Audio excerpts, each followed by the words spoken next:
का स्वागत है। अभी तक की तमाम खबरों को लेकर मैं निशा बर्नवाल। तो चलिए खबरों में आगे बढ़ते हैं और नजर डालते हैं आज के हेडलाइंस पर। ट्रेड यूनियन ने बनियाडीह में मनाई भारत छोड़ो आंदोलन की बरसी। अपने आंदोलन का भी तय किया प्रारूप। केंद्र सरकार पर साधा निशाना। जूम ऐप से संपन्न हुआ Lions club of Giridih elite का पदस्थापना समारोह।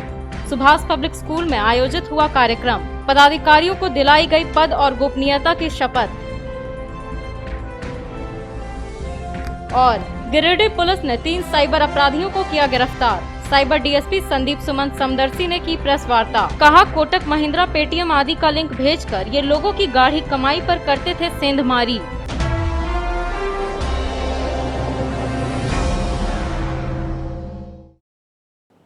और अब खबरें विस्तार से। शहरी क्षेत्र के नगीना सिंह रोड निवासी 72 वर्षीय अधिवक्ता की मौत हो गई। शनिवार को आई रिपोर्ट में उनके कोरोना संक्रमित होने की पुष्टि हुई थी, जिसके बाद रविवार को उनकी मौत हो गई। Civil surgeon doctor Awadhesh Sinha ने उनके संक्रमित होने की पुष्टि की है। जिले में कोरोना के मामलों में जबरदस्त रूप से बढ़ोतरी देखने को मिल रही है। वहीं रविवार को शहरी इलाके के नगीना सिंह रोड में एक कोरोना संक्रमित शख्स की मौत हो गई। Civil surgeon doctor Awadhesh Kumar Sinha ने इसकी पुष्टि की है। बता दें कि मृतक 72 वर्षीय अधिवक्ता थे। मिली जानकारी के अनुसार उन्हें पहले मलेरिया हुआ था, जिसके कारण वो बुखार से पीड़ित थे। 31 जुलाई को उनका स्वैब लिया गया था। वहीं इधर वो पूरी तरह से ठीक हो गए थे। उनके लिए हजारीबाग आरोग्य मल्टी स्पेशलिस्ट हॉस्पिटल में एक कमरा भी बुक करवाया गया था, मगर ठीक हो जाने के कारण वो वहां नहीं गए थे। जानकारी लिए जाने पर सिविल सर्जन डॉक्टर सिन्हा ने बताया कि वो हृदय रोगी भी थे। कल रात में आई रिपोर्ट में उनके संक्रमित होने की पुष्टि हुई थी। वहीं आज उनकी मौत हो गई। गौरतलब है कि जिले में शनिवार को रिकॉर्ड संक्रमितों की पुष्टि हुई थी, जिसमें सदर प्रखंड से 52, बिरनी से 53, तीसरी से 46, जमुआ से 33, धनवार से 14, बेंगाबाद व गांवा से 8-8, डुमरी से 11, गांडे से 4, बगोदर व देवरी से 2-2 संक्रमित शामिल हैं। कोरोना के कहर के बीच एक राहत भरी खबर सामने आई है। रविवार को जिले के अलग अलग क्षेत्रों से 194 संक्रमित व्यक्तियों ने कोरोना को मात देकर पूरी तरह से स्वस्थ हो चुके हैं। स्वस्थ हुए लोगों को आइसोलेशन सेंटर से डिस्चार्ज कर सर्टिफिकेट दिया गया। वहीं सभी को मास्क व सोशल डिस्टेंसिंग का ख्याल रखने की सलाह दी गई। कोरोना संक्रमण के कहर के बीच रविवार को जिले के अलग अलग क्षेत्रों के 194 संक्रमित व्यक्ति इसे मात देते हुए स्वस्थ हुए हैं। स्वस्थ हुए सभी लोगों को ब्रह्मोरिया स्थित आइसोलेशन सेंटर से तालियों की गड़गड़ाहट के साथ सम्मानपूर्वक एम्बुलेंस के माध्यम से घर भेजा गया। कोरोना को मात देने वालों में गांवा प्रखंड के 8, सदर प्रखंड के 66, डुमरी प्रखंड के 15, जमुआ प्रखंड के 55, बिरनी प्रखंड के 30, बेंगाबाद प्रखंड के 12 एवं राजधनवार के 8 लोग शामिल हैं। आइसोलेशन सेंटर में सतत निगरानी एवं उपचार के बाद स्वस्थ हुए लोगों को एपिडेमियोलॉजिस्ट डॉक्टर आशीष कुमार एवं community health officer Jitendra Kumar ने आइसोलेशन सेंटर से डिस्चार्ज होने का सर्टिफिकेट भी दिया। साथ ही स्वस्थ हुए लोगों से अपील की कि कोरोना के इस संक्रमण से बचाव के लिए स्वयं एवं घर परिवार के साथ साथ आसपास के लोगों को भी जागरूक करने की जरूरत है। गिरिडीह साइबर थाना पुलिस ने 3 साइबर अपराधियों को छापामारी कर गिरफ्तार किया है। गिरफ्तार अपराधियों के पास से लगभग 1 लाख रुपए नकद के अलावा अन्य कई सामान बरामद किए गए हैं। इस पूरे मामले की जानकारी साइबर डीएसपी संदीप सुमन समदर्शी ने जिला नियंत्रण कक्ष में प्रेस वार्ता के दौरान दी। साइबर अपराध के खिलाफ गिरिडीह साइबर थाना पुलिस को फिर एक बार सफलता हाथ लगी है। इस बार साइबर डीएसपी संदीप सुमन समदर्शी के नेतृत्व में गिरिडीह पुलिस ने 3 साइबर अपराधियों को गिरफ्तार किया है। इसको लेकर रविवार को साइबर डीएसपी संदीप सुमन समदर्शी ने जिला नियंत्रण कक्ष में प्रेस वार्ता की और मामले की विस्तृत जानकारी दी। इन्होंने कहा कि साइबर अपराध के खिलाफ यह एक बड़ी सफलता है। इस बार छापेमारी कर अनिल कुमार मंडल, जोगेश्वर मंडल व अशोक मंडल नामक 3 साइबर अपराधी को गिरफ्तार किया गया है। गिरफ्तार अपराधियों के पास से 1,18,000 रुपए नगद के अलावे 5 मोबाइल फोन, 22 सीलबंद mobile set, 6 SIM card, 19 ATM card, 23 chequebook व पासबुक, 4 आधार कार्ड, 4 पैन कार्ड, 2 4 पहिया वाहन व 1 POS मशीन बरामद किया गया है। बताया गया कि इस क्रम में बल्क मैसेज भेजकर ठगी करवाने वाले कई कंपनियों तथा उनके कर्मचारियों के विरुद्ध पुख्ता प्रमाण भी मिले हैं। जानकारी दी गई कि बल्क मैसेज भेजने वाले कंपनियों के कर्मचारियों के द्वारा 5,000 रुपए में 50,000 ग्राहकों के मोबाइल नंबरों का डाटा साइबर अपराधियों को भेजा जाता था। इन डाटा का उपयोग कर साइबर अपराधी अपराध की घटनाओं को अंजाम देते थे। इन्होंने कहा कि दोषियों के विरुद्ध विधि सम्मत कार्रवाई की जा रही है। साइबर अपराधियों के विरुद्ध रेड किया गया है, जिसमें जितकुंडी गांव जो है वहाँ से 3 साइबर अपराधियों की अरेस्टिंग हुई है। इनके पास से 22 सील पैक मोबाइल फ़ोन तथा 5 मोबाइल फ़ोन ऐसे बरामद हुए जो इनके द्वारा साइबर अपराध में प्रयुक्त किए जा रहे थे। ये जो अभी बरामदगी हुई है, इसमें जो मोबाइल मिले हैं, इनमें कुछ मोबाइल ऐसे हैं जो साइबर से अर्जित पैसों से इनके द्वारा खरीद कर और इसे बेचा जाता था, और बाकी कुछ मोबाइल ऐसे जिनके बारे में जांच अभी जारी है। इनके बारे में और विस्तारपूर्वक यदि बताया जाए तो 3 अभियुक्त जो हैं, एक अनिल मंडल, एक उसका भाई है जगेश्वर मंडल और एक है अशोक मंडल। तो अनिल मंडल और जगेश्वर मंडल जो है, इनके द्वारा काफ़ी बड़े पैमाने पर साइबर अपराध किया गया है तथा इनके द्वारा साइबर से अर्जित पैसों से एक फ्लाई ऐश ब्रिक फैक्ट्री लगाने का इनका प्लान था तथा उस प्लान के तहत फ्लाई ऐश का ब्रिक होता है, अनिल मंडल और जगेश्वर मंडल के द्वारा, और इन्होंने इस प्लान के तहत मशीन भी मंगवा लिया है, जहाँ तक जान सूचना मिल रही है, और फैक्ट्री का शेड वगैरह भी इनके द्वारा लगा लिया गया है। इसमें करीब कम से कम 25-30 लाख रुपए का इन्वेस्टमेंट इनके द्वारा किया गया है। और इस रेड में सबसे इम्पॉर्टेंट बात ये उभर के आई है कि जो ये पूरा साइबर अपराध का जो गोरख धंधा चलता है, इसमें बल्क मैसेज भेजकर और लिंक भेजकर लोगों से ठगी की जाती है। ये आप लोग पहले से जानते हैं, इस प्रकार से होता है। इस बार की रेड में सबसे इम्पोर्टेंट ये है कि हमारे पास ऐसे प्रमाण मिले हैं जो कई सारी जो कंपनियां होती हैं जो बल्क मैसेज भेजते हैं, उन कंपनियों तथा उनके जो कर्मचारी हैं, उनके विरुद्ध हमें पुख्ता प्रमाण मिले। तो इस बार के रेड की ये सबसे प्रमुख बात है। उनके विरुद्ध हम लोग जैसे अभी निकट भविष्य में उनके विरुद्ध भी कार्रवाई करेंगे। अच्छा, ये अशोक मंडल जो है, इसके पास से 2 गाड़ियाँ जब्त की गई हैं, एक सियाज गाड़ी जो कि लग्जरी गाड़ी होती है और एक बोलेरो, और ये सारे जो मोबाइल है, सील पैक मोबाइल होती है, उसी के पास जब्त है। क्या ये दुकान चलाता है क्या? हाँ, इसका एक साइड में एक लीगल बिजनेस भी शो कर रहा है, और इनका एक्चुअली यही मोडस होता है आजकल कि एक लीगल बिजनेस शो करना है और साइड पैरेलल में साइबर अपराध के पैसों को भी उसमें खपाने का प्रयास होता है। आपराधिक इतिहास गुप्त सूचना के आधार पर निमियाघाट थाना पुलिस ने शनिवार देर शाम ठाकुरचक पंचायत के मायापुर गांव में छापामारी कर एक मकान से भारी मात्रा में अवैध अंग्रेजी शराब के साथ एक युवक को गिरफ्तार किया है। वहीं अन्य संलिप्त लोगों की तलाश की जा रही है। इस पूरे मामले की जानकारी डुमरी एसडीपीओ नीरज कुमार सिंह ने रविवार को एक प्रेस वार्ता आयोजित कर दी। निमियाघाट थाना पुलिस ने शनिवार की देर शाम गुप्त सूचना के आधार पर ठाकुरचक पंचायत के मायापुर गांव में छापेमारी की और एक मकान से भारी मात्रा में अंग्रेजी शराब बरामद की। इस दौरान पुलिस ने एक युवक को गिरफ्तार भी किया है। इस बाबत डुमरी एसडीपीओ नीरज कुमार सिंह ने रविवार को एक प्रेस वार्ता की और मामले की जानकारी पत्रकारों को दी। बताया गया कि पुलिस विभाग को मायापुर में अवैध शराब कारोबार की गुप्त सूचना मिली थी। सूचना मिलने के बाद गिरिडीह एसपी अमित रेणु एवं डुमरी एसडीपीओ के निर्देशानुसार एक टीम का गठन किया गया। छापेमारी टीम में थाना प्रभारी विकास पासवान, प्रशिक्षु दरोगा विकास मेहरा समेत जैप के कई जवान तथा महिला पुलिसकर्मी शामिल थी। टीम ने ठाकुरचक पंचायत के मायापुर गांव में छापेमारी की। छापेमारी के क्रम में पुलिस ने मायापुर स्थित संजय कुमार के मकान से भारी मात्रा में अंग्रेजी शराब बरामद किया। बताया गया कि पुलिस ने यहां से रॉयल स्टैग की 12 पेटी, आईबी की 4 पेटी, डब्लू ब्लू की 2 पेटी समेत 18 पेटी शराब बरामद किया। इसके साथ ही संजय कुमार महतो को भी गिरफ्तार कर लिया गया। वहीं इस धंधे में शामिल एक व्यक्ति फिलहाल फरार है। गिरफ्तार व्यक्ति के खिलाफ निमियाघाट थाना में मामला दर्ज कर रविवार को उसे जेल भेज दिया गया। वहीं अन्य संलिप्त लोगों की तलाश अभी जारी है। प्रेस वार्ता के दौरान डुमरी इंस्पेक्टर दिनेश कुमार सिंह, निमियाघाट थाना प्रभारी विकास पासवान, डुमरी व मधुबन थाना प्रभारी भी मौजूद रहे।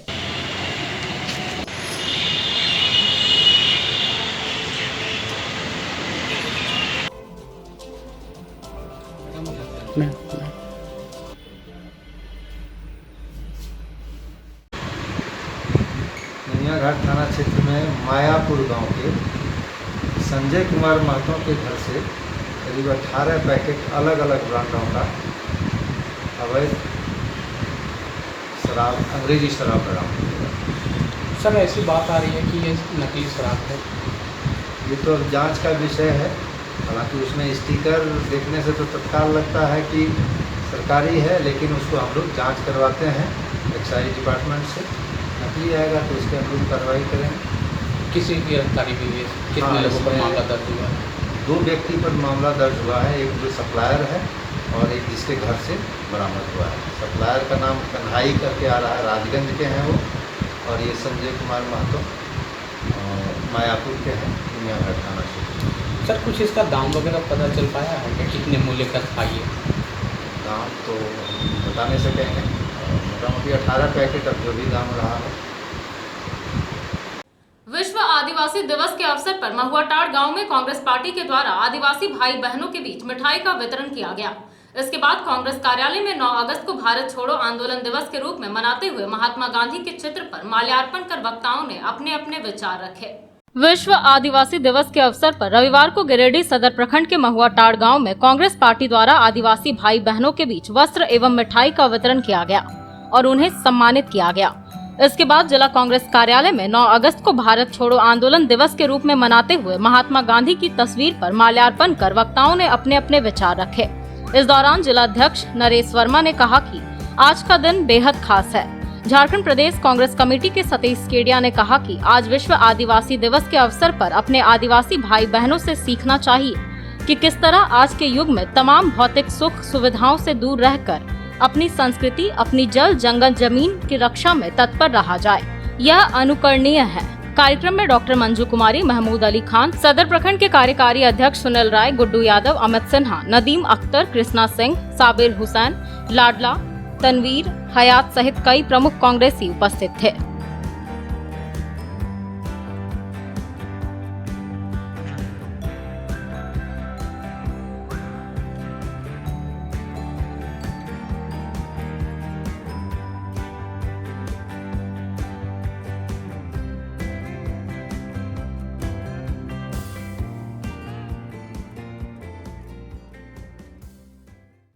विश्व आदिवासी दिवस के अवसर पर देवरी के दुलामिठा मिशन मैदान में एक कार्यक्रम का आयोजन किया गया। इस दौरान यूएनडी के द्वारा दिए गए अधिकारों एवं आदिवासी समाज के उत्थान समेत जल जंगल जमीन पर चर्चा की गई। विश्व आदिवासी दिवस के अवसर पर रविवार को देवरी के दुलामिठा मिशन मैदान में एक कार्यक्रम का आयोजन किया गया। बताया कि कार्यक्रम का मुख्य उद्देश्य यूएनडी के द्वारा दी गई अधिकार एवं आदिवासी समाज के उत्थान की दिशा पर चर्चा करना था। इस दौरान वक्ताओं ने आदिवासियों के हित पर चर्चा की। इस दौरान जल, जंगल और जमीन पर भी चर्चा की गई। कार्यक्रम को सफल बनाने में मुख्य रूप से समाज सेवी सह आदिवासी विकास मंच के संस्थापक विलियम बास्के, सुलेमान मुर्मू, मतियम मरांडी, मसीह मरांडी, सुरेश मुर्मू, दिनेश मरांडी सहित अन्य लोग मौजूद रहे।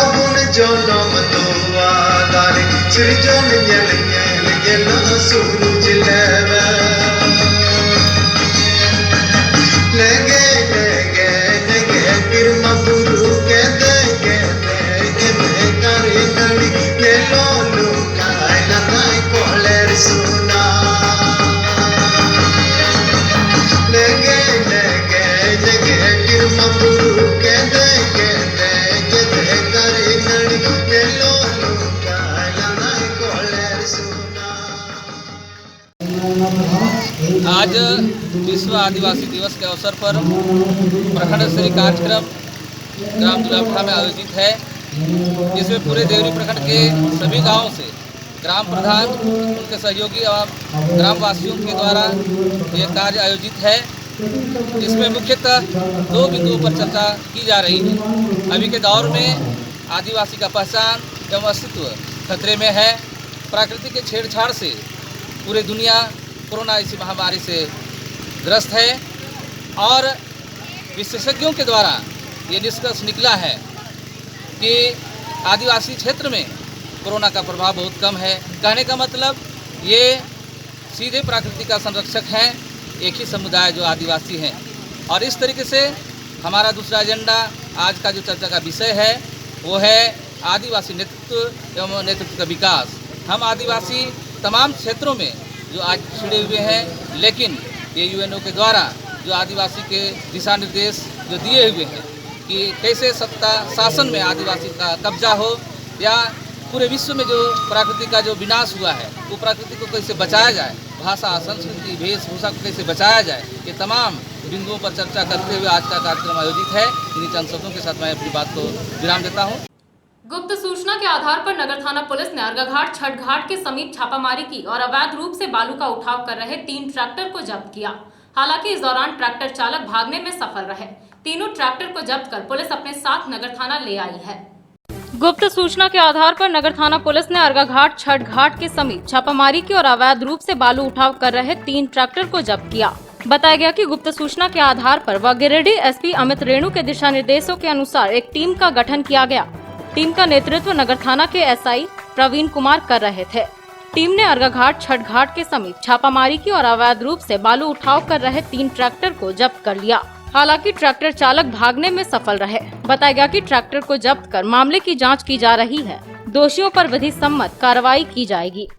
पुरानी पेंशन बहाली की मांग को लेकर पुरानी पेंशन बहाली राष्ट्रीय आंदोलन के राष्ट्रीय कमेटी एवं राज्य स्तरीय कमेटी के आह्वान पर प्रधानमंत्री और मुख्यमंत्री को ईमेल के माध्यम से पत्र भेजा गया है। इसी कड़ी में गिरिडीह जिले के भी विभिन्न विभागों के एनपीएस कर्मचारियों, पदाधिकारियों और शिक्षकों ने मेल टू पीएम और मेल टू सीएम का आयोजन किया। पुरानी पेंशन बहाली राष्ट्रीय आंदोलन के राष्ट्रीय कमेटी एवं राज्य स्तरीय कमेटी के आह्वान पर पुरानी पेंशन बहाली की मांग को लेकर प्रधानमंत्री को ईमेल के माध्यम से पत्र भेजा गया है। झारखंड सहित पूरे देश के एनपीएस कर्मचारियों, पदाधिकारियों और शिक्षकों ने पुरानी पेंशन बहाली की मांग को लेकर प्रधानमंत्री नरेंद्र मोदी एवं विभिन्न राज्यों के मुख्यमंत्रियों को ईमेल से मांग पत्र सौंपा है। इसके तहत गिरिडीह जिले में भी जिला संयोजक इम्तियाज अहमद के नेतृत्व में यह अभियान जोर शोर से चला। जिले के विभिन्न विभागों के एनपीएस कर्मचारियों, पदाधिकारियों और शिक्षकों ने मेल टू पीएम और मेल टू सीएम का आयोजन किया। ज्ञात हो कि पिछले विधानसभा चुनाव के समय वर्तमान मुख्यमंत्री हेमंत सोरेन, जो उस समय नेता प्रतिपक्ष थे, अपने पार्टी के चुनाव घोषणा पत्र में वादा किया था कि यदि झामुमो की सरकार बनी तो पुरानी पेंशन योजना को फिर से यहां लागू किया जाएगा। इसी परिप्रेक्ष्य में झारखंड राज्य के कर्मचारियों, पदाधिकारियों और शिक्षकों ने उस घोषणा पत्र की छाया प्रति लगाते हुए ईमेल के माध्यम से अपनी पुरानी पेंशन की मांग को पूरा करने का आग्रह किया है। दिवंगत कांग्रेसी नेता नरेंद्र सिन्हा को श्रद्धांजलि देने के लिए बक्सीडीह रोड स्थित एक आवास में एनएसयूआई ने एक कार्यक्रम आयोजित किया। इस दौरान स्वर्गीय सिन्हा को श्रद्धांजलि दी गई। वहीं मौके पर कार्यकर्ताओं ने कहा कि उनके जाने से एक अपूरणीय क्षति हुई है, जिसकी भरपाई नहीं की जा सकती। बक्सीडीह रोड स्थित साहिल सहाय के आवास में रविवार को एनएसयूआई के तरफ से दिवंगत कांग्रेसी नेता नरेंद्र सिन्हा को श्रद्धांजलि देने के लिए एक कार्यक्रम का आयोजन किया गया। इस कार्यक्रम में एनएसयूआई प्रदेश कमेटी के पदाधिकारी वीडियो कॉन्फ्रेंसिंग के माध्यम से कार्यक्रम में शामिल हुए। वहीं मौके पर गिरिडीह एनएसयूआई के पदाधिकारियों के अलावे इंटक के वाहिद अली खान भी मौजूद रहे। बताया गया कि वीडियो कॉन्फ्रेंसिंग के माध्यम से एनएसयूआई के प्रदेश प्रभारी प्रशांत तिवारी, प्रदेश अध्यक्ष सैयद अमीर हाशमी, प्रदेश सोशल मीडिया प्रभारी गौरव कुमार आदि मौजूद रहे। बताया गया कि नरेंद्र सिन्हा का जाना कांग्रेस और उनके अनुषंगिक इकाइयों के लिए एक अपूरणीय क्षति है। निकट भविष्य में इसकी भरपाई कर पाना बेहद मुश्किल है। आज गिरिडीह जिला एनएसयूआई के तरफ से स्वर्गीय नरेंद्र सिन्हा जी को श्रद्धांजलि अर्पित किया गया। इस श्रद्धांजलि सभा में झारखंड के प्रदेश प्रभारी एनएसयूआई के झारखंड के प्रदेश प्रभारी प्रशांत तिवारी वीडियो कॉन्फ्रेंसिंग के द्वारा श्रद्धांजलि अर्पित किए हैं। झारखंड के प्रदेश अध्यक्ष सैयद आमिर हाशमी जी भी इस वीडियो कॉन्फ्रेंसिंग में शामिल थे। झारखंड सोशल मीडिया प्रभारी के गौरव जी भी शामिल हुए इस वीडियो कॉन्फ्रेंसिंग में और गिरिडीह एनएसयूआई से साहिल सहाय जी, अली खान जी और भी बहुत सारे लोग उपस्थित थे। मैं सबसे पहले नरेंद्र सिन्हा जी जो लॉकडाउन के पीरियड में और लॉकडाउन से पहले भी गरीबों के साथ सबसे ज़्यादा अगर गिरिडीह कांग्रेस से कोई नज़र आए तो वो नरेंद्र सिन्हा जी थे। उनके काम को हम लोगों ने अपने आंखों से देखा है, सामने से देखा है।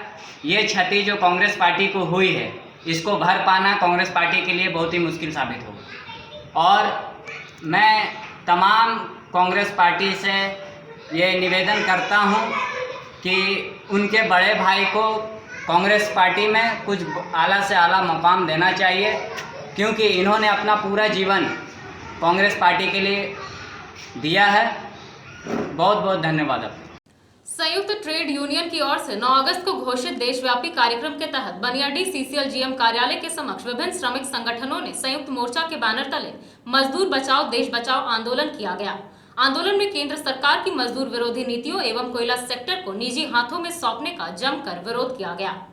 अंग्रेजों भारत छोड़ो आंदोलन की बरसी पर संयुक्त ट्रेड यूनियनों की ओर से आज घोषित देशव्यापी कार्यक्रम के तहत बनियाडी सीसीएल जीएम कार्यालय के समक्ष विभिन्न श्रमिक संगठनों के संयुक्त मोर्चा की ओर से मजदूर बचाओ देश बचाओ आंदोलन किया गया और केंद्र सरकार की मजदूर विरोधी नीतियों एवं कोयला सेक्टर को निजी हाथों में सौंपने का विरोध किया गया। इस अवसर पर विभिन्न यूनियनों के कार्यकर्ता जीएम कार्यालय के समक्ष इकट्ठा हुए और उन्होंने आज के आंदोलन को लेकर तय किए गए नारों तथा आह्वान के साथ मजदूरों से इसके खिलाफ एकजुट होने की अपील की। मौके पर श्रमिकों ने कहा कि 9 अगस्त 1942 के दिन ही अंग्रेजों भारत छोड़ो आंदोलन का आह्वान कर ब्रिटिश हुकूमत को हिंदुस्तान की सरजमी से हटाने की शुरुआत की गई थी, लेकिन मौजूदा केंद्र की भाजपा सरकार ने एक बार फिर से इस देश को एक तरह से गुलामी की दिशा में ढकेल दिया है। देश के सारे सार्वजनिक संस्थान व संपत्तियां एक एक करके बेची जा रही है। कोयला सेक्टर भी निजी हाथों में ढकेल दिया जा रहा है। यह इस देश के कामगारों तथा जनता के हित के खिलाफ है। इसलिए डटकर सरकार की जन विरोधी मजदूर विरोधी नीतियों का विरोध करना होगा। वक्ताओं ने इसी आलोक में आगामी 18 अगस्त को कोल सेक्टर में आहूत एक दिन के हड़ताल को सफल करने की भी अपील की। यहां इस कार्यक्रम की अध्यक्षता गोपाल राम तथा संचालन अमित यादव कर रहे थे, जबकि यहां मुख्य रूप से शिवाजी सिंह, राजेश कुमार, देवशंकर मिश्रा, राजेश सिन्हा, नारायण दास, दिलीप कुमार मंडल, तेजलाल मंडल, प्रमोद सिंह, अशोक मंडल, ऋषिकेश मिश्रा, मिथिलेश कुमार यादव, एस अंथोनी, शाहनवाज खान पप्पू, संजय कुमार यादव, कन्हैया सिंह, नौशाद अहमद चांद, दिलीप पासवान आदि मौजूद थे।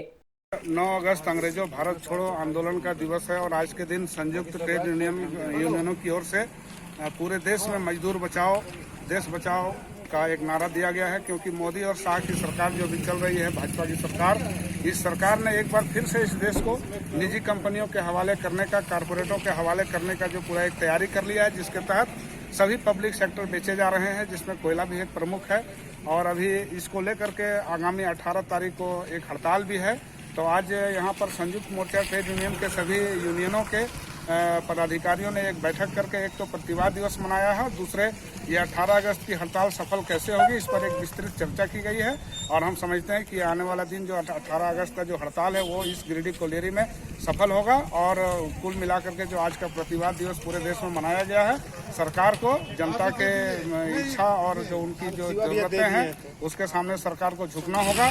और मोदी शाह की जो साजिश चल रही है पूरे देश में फिर से कंपनी राज थोपने की, ये नहीं चलेगा। आज विश्व आदिवासी दिवस भी है और आदिवासियों के जल जंगल जमीन पर भी ये भाजपा की सरकार लगातार हमले कर रही है। और हम समझते हैं कि आज के इस आदिवासी दिवस में भी हम सभी आदिवासी समाज और पूरे देश को हम इसके लिए बधाई देते हैं। और जल जंगल जमीन पर जो सरकार पूरे कंपनियों का जो कब्जा दिला रही है, इसके खिलाफ भी एक आंदोलन शुरू होगा। इसका भी हम लोग आज के दिन आह्वान करते हैं। ट्रेड यूनियन की ओर से जो 18 अगस्त को ये आह्वान किया गया है हड़ताल सफल करने के लिए, यहाँ गिरिडीह क्षेत्र का जीसीएमयू और सेंट्रल संयुक्त मोर्चा की ओर से हम लोग सारे एक्स्ट्रा 6 सूत्री मांग को लेकर के जो आह्वान किया गया है उस पर हम लोग स्ट्राइक को सफल करेंगे। उसमें कॉमर्शियल है, एफडीआई है और कॉर्पोरेट घरानों को देने का जो मोदी सरकार जो कर रहा है, पूंजीपतियों को हाथ में कोल इंडिया के बेचने का जो काम कर रहा है, ये संयुक्त मोर्चा ट्रेड यूनियन की ओर से या उनको संकेत देते हैं कि हम भारत की संपदा को हम उन्हें प्राइवेट कंपनी और पूंजीपतियों हाथों में और विदेशी हाथों में बेचने नहीं देंगे। इसके लिए जितना भी आंदोलन करना पड़े पुरजोर हम लोग संयुक्त मोर्चा की ओर से आंदोलन करेंगे और सरकार को आगाज करेंगे कि ये आपने जो श्रम कानून में संशोधन लाया है ये मजदूरों हित में नहीं है। कॉमर्शियल में आप जो बेचने का काम कर रहे हैं ये गलत काम है, इसीलिए आपको इसको रोकना पड़ेगा और इन्हें पुनः वापस लेना पड़ेगा। इन्हीं शब्दों के साथ जय हिंद, जय भारत, जय झारखंड। जो सेंट्रल ट्रेड यूनियन की बैठक जो हुई है, आगामी 18 अगस्त को जो बंद का आह्वान किया गया है 5 सूत्री मांगों को लेकर के, जिसमें मुख्य मांगे हैं जो कोल ब्लॉक को सरकार के द्वारा बेचा जा रहा है, ये मजदूर विरोधी है। हमारे कोल इंडिया को एक तरह से बंद करने की साजिश है, जिससे हमारे पांचों सेंट्रल ट्रेड यूनियन ने पिछले बार 3 दिवसीय हड़ताल का नोटिस दिया था, जो बहुत ही सफलपूर्वक रहा था। और फिर 18 तारीख को पांचों सेंट्रल ट्रेड यूनियन के आह्वान पर स्ट्राइक को नोटिस दिया गया है, ताकि ये जो मोदी गवर्नमेंट है, ये जो निजीकरण की ओर भाग रही है और जितने सरकारी संस्था है उनको बेचने का काम कर रही है, इसे रोका जाए। और जो मूलभूत मजदूरों का सुविधा है, उसको जो काटने का दिन पर दिन प्रयास हो रहा है, मजदूरों की छटनी हो रही है, हर सुख सुविधा से वंचित किया जा रहा है। इसको रोकने के लिए हम इस सारे ट्रेड यूनियन के लोग आज एकत्रित हुए हैं और 18 अगस्त को पूर्ण रूप से हम लोग स्ट्राइक में जाएंगे और इस स्ट्राइक को सफल बनाएंगे। धन्यवाद। इसमें संयुक्त मोर्चा की बैठक 18 अगस्त को होने वाली हड़ताल को लेकर के आज हम लोगों ने बैठक किया और बैठक में हड़ताल को सफल बनाने के लिए विभिन्न कार्यक्रम लिए गए। उसके तहत कबरीबाद में, वर्कशॉप में, ऑफिस में और ओपन कास्ट में भिन्न चरण में जाकर के मजदूरों को हड़ताल के प्रासंगिकता को बताने का कार्यक्रम तय किया गया और हड़ताल कैसे 100% सफल हो, इस संदर्भ में हम लोगों ने तमाम यूनियन के साथियों ने मिलकर के आज बैठक किया और हम लोगों की ये कोशिश रहेगी कि हम लोग हड़ताल मजदूर करें और मोदी सरकार इस देश को कहां ले जा रही है और आने वाले भविष्य के खतरों को हम लोग श्रमिकों को बताएं कि किस तरीके से एक एक करके सार्वजनिक क्षेत्र के उपक्रम को ये सरकार बेचती जा रही है और पुनः गुलामी के दिनों में ले जाने का ये सरकार प्रयास कर रही है। उसी के खिलाफ 18 तारीख का हड़ताल है कि कोल इंडिया कैसे बचेगा और गिरिडीह में आंदोलन को धारदार बनाने का आज हम लोगों ने बैठक किया और प्रयास किया। पिछली बार 3 दिवसीय हड़ताल था यहाँ पे और लोगों ने काफ़ी उसमें मदद भी की थी और बढ़ चढ़ कर हिस्सा भी लिया। और एक बार फिर से हम रिपीट करना चाहते हैं कि 2014 से पहले मोदी जी का जितना भी भाषण सुनेंगे उसमें एक था कि हम FDI का कभी समर्थन नहीं करेंगे, हम निजीकरण का कभी समर्थन नहीं करेंगे। तो जैसे ही सरकार बनी, सबसे पहले जिन जिन बातों को उन्होंने कहा, माइक पर कहा, भाइयों बहनों कह के कहा, वो सारे कामों को एकदम कांग्रेस के स्टाइल में फिर से करना शुरू कर दिया। तो आपको ज्ञात होगा कि कोल माइंस को भी बेचना शुरू कर दिया, निजीकरण का काम शुरू कर दिया है और उसके विरोध में संयुक्त मोर्चा फिर से 18 तारीख को 1 दिवसीय हड़ताल पर रहेगी। और हम तमाम मजदूरों से भी कहते हैं कि हर एक जगह पे जो मोदी सरकार देखते होंगे कि जो पहले 3 शिफ्ट में काम होता था, 8 घंटे का काम होता था, अब मजदूरों के लिए वो 12 घंटा ला रही है। तो निश्चित तौर पर आम लोगों को भी समझाना है कि ये मोदी सरकार, भाजपा सरकार स्पेशली मजदूरों का हनन करने के लिए स्पेशली आई है और 2019 में भी और आगे भी यही बरकरार रहेगा। इसलिए उसको समझने का है और पूरा कोलवरी, पूरा कोल माइंस को खत्म करने पर ये विचार बना ली। इसका विरोध में हम लोग लगातार संघर्ष जारी रखेंगे। सुभाष पब्लिक स्कूल में Lions club of Giridih elite का प्रथम चार्टर पदस्थापना समारोह जूम ऐप के माध्यम से वर्चुअल मोड में संपन्न हुआ। इस दौरान वर्ष 2020-21 के लिए सभी नए पदाधिकारियों को शपथ दिलाकर क्लब में शामिल कराया गया। Lions club of Giridih elite का प्रथम चार्टर पदस्थापना समारोह रविवार को सुभाष पब्लिक स्कूल में जूम ऐप के द्वारा वर्चुअल मोड में संपन्न हुआ। कार्यक्रम में जिलापाल लायन राजेश गुप्ता पवन मुख्य अतिथि के रूप में शरीक हुए।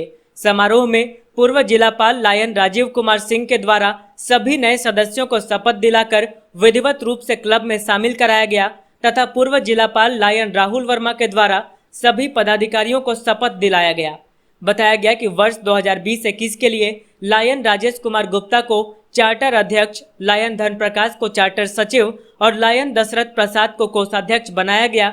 वहीं lion Arun Kumar Sao, lion doctor Vikas Lal और लायन बलजीत सिंह सलूजा को उपाध्यक्ष मनोनीत किया गया। लायन डॉक्टर सुमन कुमार और लायन डॉक्टर अरविंद कुमार को संयुक्त सचिव बनाया गया, तो lion doctor Deepak Bagedia, lion Narendra Singh Chhabra, lion Sanjay Kumar Singh, lion Paramjeet Singh Chhabra, lion doctor Gyan Prakash, lion Mohan Prasad Sao, lion Karamveer Singh को क्लब का निदेशक बनाया गया।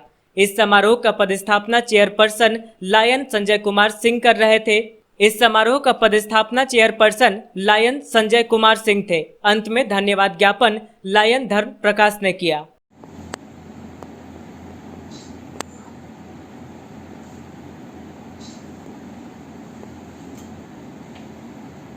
भारत भाग्य विधाता, पंजाब सिंध गुजरात मराठा, द्राविड़ उत्कल बंगा, विंध्य हिमाचल यमुना गंगा, उच्छल जलधि तरंगा, तब शुभ नामे जागे भाग्य विधाता। जय हे जय हे जय हे जय जय जय जय हे। क्लब ऑफ गिरिडीह एलीट का वर्चुअल इंस्टॉलेशन हो रहा था। ये हमारा चार्टर इंस्टॉलेशन था, मतलब फर्स्ट इंस्टॉलेशन सेरेमनी था। इस इंस्टॉलेशन सेरेमनी का इंस्टॉलेशन अफसर लायन राहुल वर्मा जी थे। चीफ गेस्ट हमारे district governor lion Rajesh Kumar Gupta Pawan ji थे। इस इंस्टॉलेशन में हमारे तमाम सदस्य सोशल डिस्टेंसिंग को मेंटेन करने के लिए जूम माध्यम से जुड़े हुए थे। आज इस समारोह में लायन राजेश कुमार गुप्ता को Lions club of Giridih elite का चार्टर प्रेसिडेंट बनाया गया है। लायन धर्म प्रकाश को चार्टर सेक्रेटरी और लायन दशरथ प्रसाद को चार्टर ट्रेजरर बनाया गया। साथ ही साथ अन्य पदाधिकारियों में लायन अरुण कुमार साहु,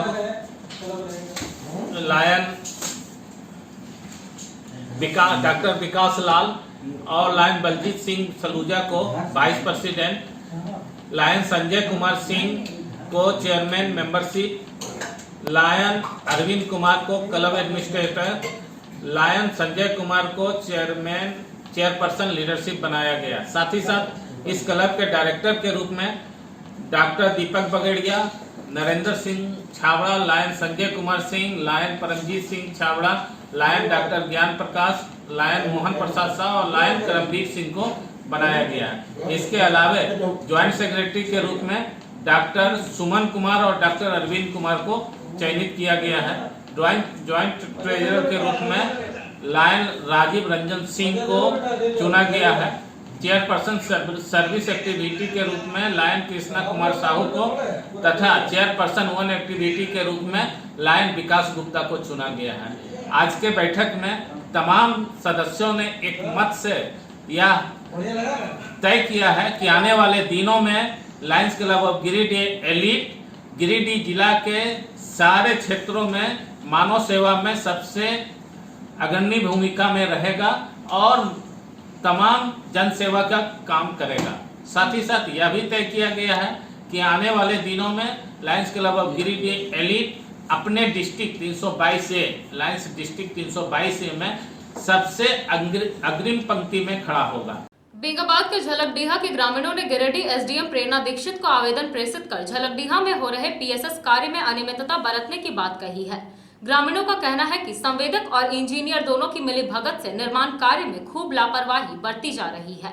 गिरिडीह के एसडीएम प्रेरणा दीक्षित को एक आवेदन प्रेषित कर बेंगाबाद के झलकडीहा के ग्रामीणों ने एनसीसी कंपनी पर एक योजना के निर्माण कार्य में गड़बड़ी की शिकायत की है। इस संबंध में ग्रामीणों ने कहा है कि एनसीसी कंपनी के द्वारा झलकडीहा में पीएसएस का कार्य किया जा रहा है, जिसमें कंपनी के द्वारा गुणवत्ता का बिल्कुल भी ख्याल नहीं रखा जा रहा है।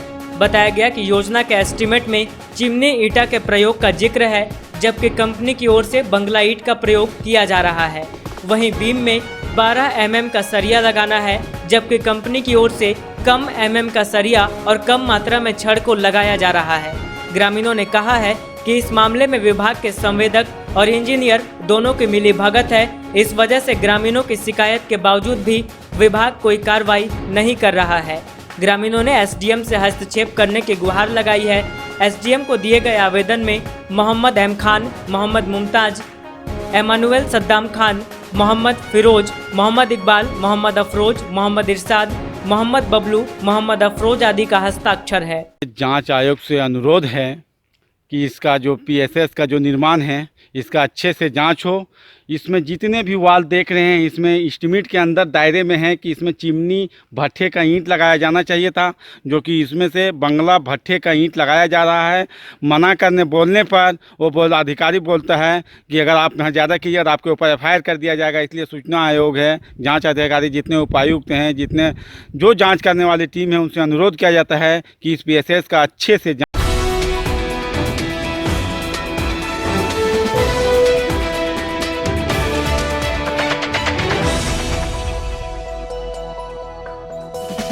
मुफस्सिल थाना क्षेत्र के मटरुका पंचायत के रहने वाले वासुदेव राय को हाथियों ने कुचलकर मार डाला है। घटना के बाद रविवार को सदर अस्पताल में मृतक के शव का पोस्टमार्टम कराया गया और शव को परिजनों के सुपुर्द कर दिया गया। बताया गया कि वासुदेव राय पैदल ही अपनी बेटी के घर अंबाडीह जा रहे थे। इसी बीच पीरटाड़ के झिलमिल जंगल में अचानक हाथियों का झुंड सामने आ गया। इससे पहले कि वो भाग पाते तभी हाथियों ने उन्हें पटक कर घायल कर दिया। बुरी तरह घायल हो जाने के बाद आसपास के लोग इकट्ठे हुए और 108 एम्बुलेंस बुलाकर इन्हें सदर हॉस्पिटल लाया गया, लेकिन यहां पहुंचते पहुंचते ही उनकी मौत हो चुकी थी। घटना से कोहराम मच गया। परिजनों का रो रो कर बुरा हाल है। वासुदेव राय, ग्राम पंचायत मटरुका 16 कलवा टाण का। सुबह हर दिन की तरह आज भी 5 बजे सुबह में जंगल के तरफ गए थे। जंगल के तरफ जाने के बाद हाथी का चपेट में आ गया। जो हाथी का पाँव इसका जिस्म के ऊपर लगा। हम लोगों को खबर मिली तो हम लोग फ़ौरन एम्बुलेंस के लिए सूचना की। एम्बुलेंस किया हम लोग। घटना स्थल से सदर हॉस्पिटल लाए। सदर हॉस्पिटल में इलाज के क्रम में उसकी मृत्यु हो गई। तो लगभग 42 बरस के थे। बहुत गरीब आदमी थे। इसको सरकार की ओर से जो भी मदद करने का है वो तत्काल मदद करने का मांग करता हूँ। और इसके परिवार को पेंशन और आवास भी मिलना चाहिए, इसका भी मांग करता हूँ। के मटरुका पंचायत, जसपुर, बरमोरिया पंचायत के अंतर्गत जितने भी जंगल पड़ते हैं उसमें हाथी हमेशा जो है आतंक मचाता है। इसका सूचना मिलने के बाद भी वन विभाग का कोई ध्यान नहीं देता है। पता हम लोगों को चला है ग्रामीणों से कि कल वन विभाग का जो कर्मी है वो हाथी के पीछे पीछे चल रहा था। शाम होने के बाद वो लोग हाथी छोड़ के अपने अपने स्थान पर चले आए हैं, जिसके चलते ये घटना हुई है।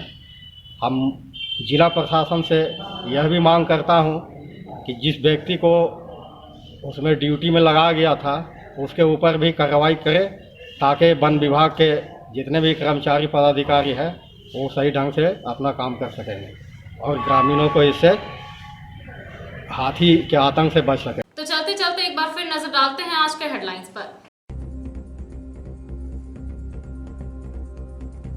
नगीना सिंह रोड में अधिवक्ता सह पूर्व वार्ड पार्षद नरेंद्र सिंह की हुई मौत। कई दिनों से बीमार थे नरेंद्र सिंह। एक दिन पहले ही कोरोना जांच रिपोर्ट आई थी पॉजिटिव। शोक में डूबा शहर।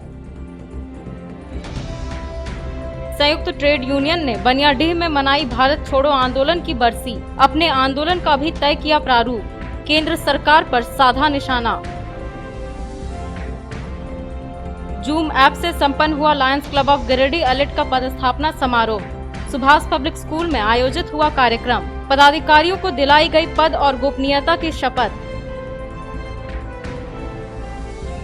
और गिरिडीह पुलिस ने 3 साइबर अपराधियों को किया गिरफ्तार। साइबर डीएसपी संदीप सुमन समदर्शी ने की प्रेस वार्ता। कहा, कोटक महिंद्रा, पेटीएम आदि का लिंक भेजकर ये लोगों की गाढ़ी कमाई पर करते थे सेंधमारी।